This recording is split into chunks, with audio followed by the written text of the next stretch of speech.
¿Está la Unión Europea a punto de implosionar? Esta tarde, siguiendo los debates y la discusión que ha habido entre el primer ministro Viktor Orbán de Hungría y la señora van der Leyen, tendríamos la sensación absoluta de que ahí empieza a haber unas diferencias de visión en cuanto a lo que debe ser la Unión Europea, en particular la Comisión Europea, que estaría sobrepasándose en su papel de vigilante de los tratados internacionales para convertirse realmente últimamente, tal y como lo señala muy acertadamente Viktor Orbán, auténticamente en un órgano político que se permite decisiones de defensa europea, que se permite decisiones internas y opiniones sobre los países que llegan a veces a sobrepasar lo que debería ser realmente la Comisión. Todo esto lo que refleja, yo creo, es un auténtica comienzo de una desagregación de lo que fue la Comisión Europea en su momento y de lo que fue la Unión Europea en un principio. Estaríamos quizá asistiendo a una implosión, pero me quisiera concentrar hoy especialmente en una de las principales amenazas quizá para la Unión Europea y que no lo es tanto como podríamos pensar quizá la situación belicista en Ucrania o la situación actualmente entre Israel, Hamas, Hezbollah, Irán, Irak y otros. Me voy a referir especialmente al problema de la preguerra comercial en la que hemos ingresado y en la que realmente estamos actuando de manera absolutamente errática y sin una posición común y bien estudiada por parte de los países.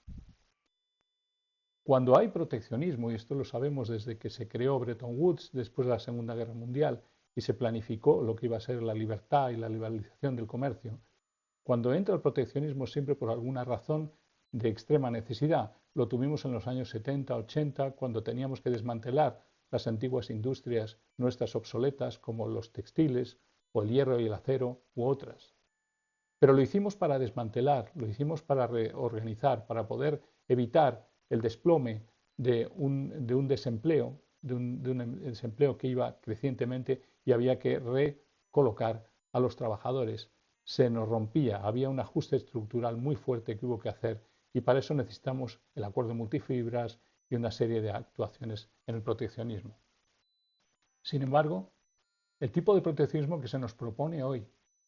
con la iniciativa de la Comisión Europea de plantear a los gobiernos la posibilidad de subir del 10 al 35% ya, que seguramente será más, los aranceles a los coches eléctricos provenientes de China, no reflejan la necesidad de un phase out, de una eliminación de las industrias en las que estamos obsoletos, sino todo lo contrario. Estamos utilizando la política comercial, y pienso que de manera negativa y absolutamente equivocada, para forjar, para construir nuestra competitividad. Y esto es ilusorio, porque el proteccionismo nunca, y lo podemos tener las lecciones en la entreguerras de la Primera y la Segunda Guerra Mundial,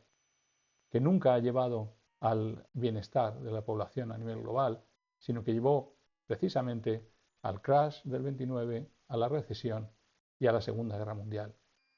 El proteccionismo nunca es la solución y sobre todo cuando se orienta como herramienta para forjar la competitividad y no para defender unos sectores que normalmente deberían ser defendidos porque les es difícil ajustarse a una competencia despiadada exterior.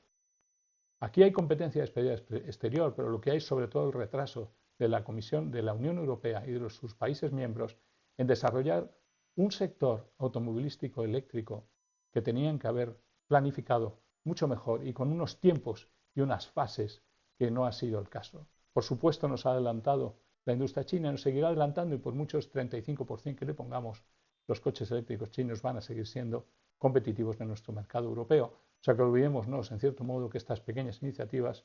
sirvan para algo, sino para cortarle las exportaciones de coñac a los franceses y seguramente las exportaciones de carne porcina y de productos alimenticios a países como España, que no es lo que más necesitan en este momento, por no hablar de la ruptura posible, si seguimos en esta guerra comercial, de toda la industria automovilística europea y razón por la cual Alemania, Italia y otros se oponen a que se apliquen este tipo de aranceles y esta subida arancelaria y esta guerra con China.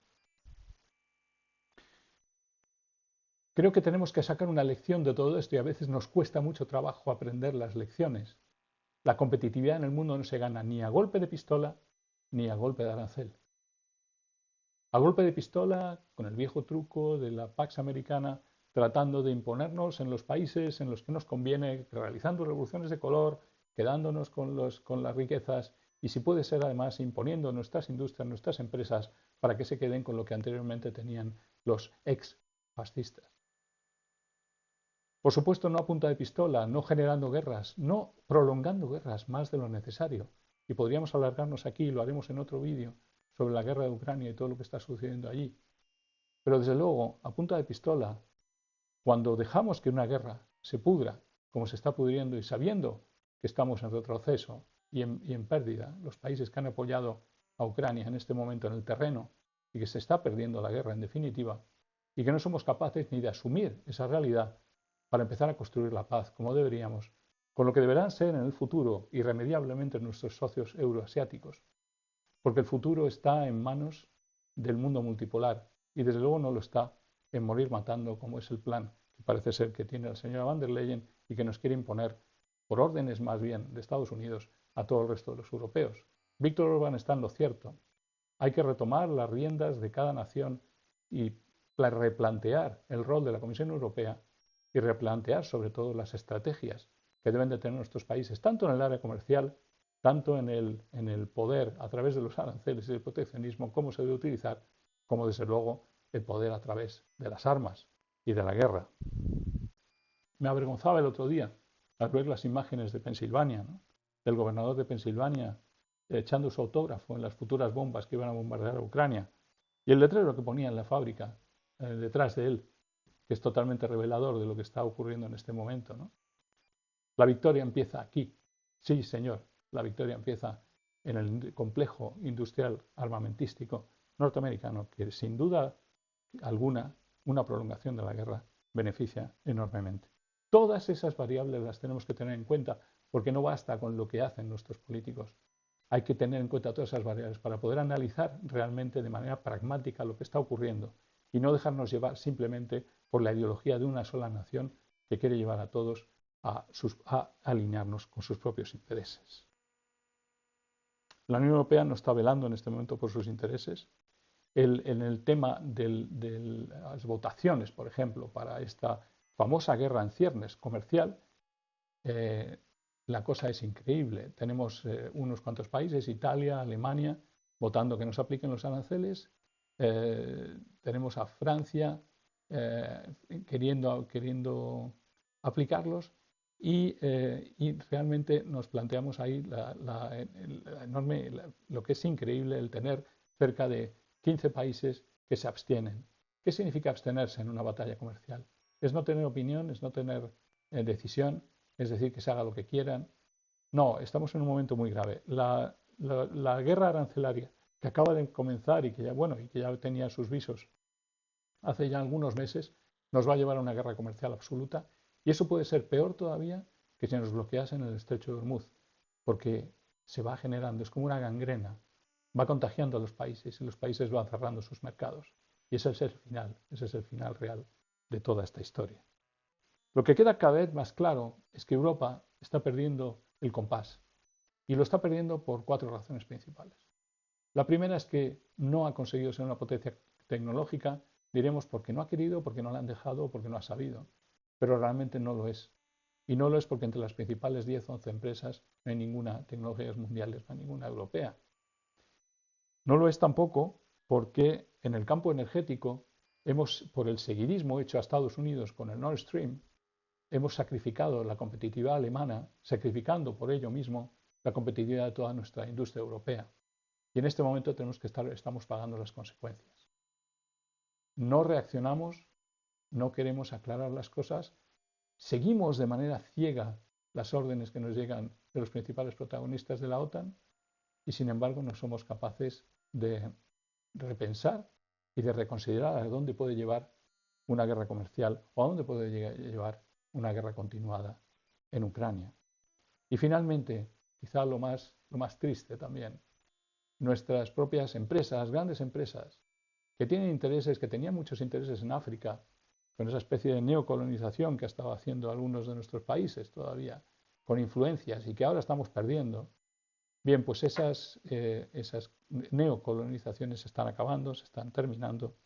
y estamos perdiendo un poco todo aquello.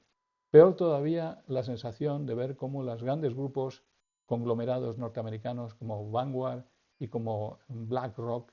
se están haciendo literalmente con las tierras de Ucrania y con la riqueza de Ucrania, poniendo como excusa la reestructuración de la deuda de ese país, con visitas a Zelensky por parte de BlackRock y planteándose desde luego lo que va a ser la reconstrucción de Ucrania tras la guerra. Pero no olvidemos que no se está preparando la reconstrucción para cuando llegue la paz, que también lo que se está uno es apropiando en este momento a marchas forzadas de la riqueza en un país.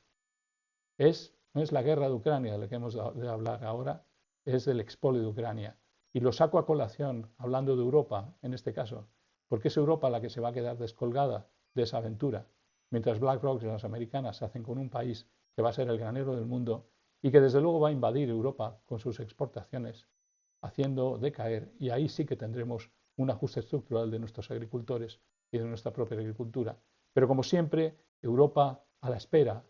de las decisiones de otros, como siempre nos lleva pasando desde el final de la Segunda Guerra Mundial, en una Europa que ha sido fundada por unos socios fundadores que comenzaron a las órdenes del otro lado del Atlántico y que desgraciadamente por la batuta de la señora van der Leyen seguimos todavía de la misma forma. Es el momento de repensar Europa, es el momento de repensar nuestra política comercial y no creo que lo podamos conseguir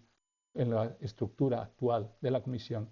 ni de las relaciones actuales de los Estados miembros, entre ellos en la propia Unión Europea. Hay que reconsiderar la Unión Europea en su conjunto en cuanto a la participación de los países y el respeto a nuestras soberanías y a nuestras patrias.